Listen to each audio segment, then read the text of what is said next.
একদিন গোপাল ভাঁড় গেল এক গোসাই বাবার সঙ্গে দেখা করতে। গোপাল গিয়ে দেখে গোসাই বাবা বসে বসে তামাক খাচ্ছেন। গোপাল কলকেটি পাবার আশায় বসে রইল। গোসাই মাঝে মাঝেই এমন জোরে টান দিচ্ছেন যেন মনে হচ্ছে এই বুঝি গোসাইয়ের তামাক খাওয়া শেষ হলো।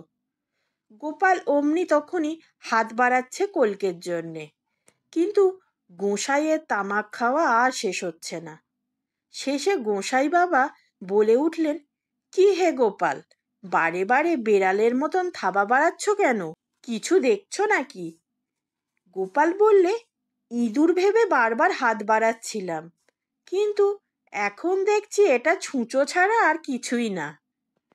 গোসাই বাবা এবার বুঝতে পেরে তোতলামির হাসি হেসে কলকেটা গোপালের দিকে বাড়িয়ে দিলেন, দিয়ে বললেন, এবার আমার পেশাদ গ্রহণ করো বাবা, আমার শান্তি হয়েছে।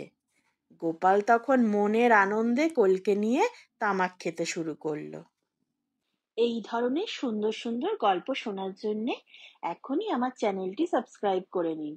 আর গল্পটি কেমন লাগলো তা অবশ্যই কমেন্ট করে জানাবেন।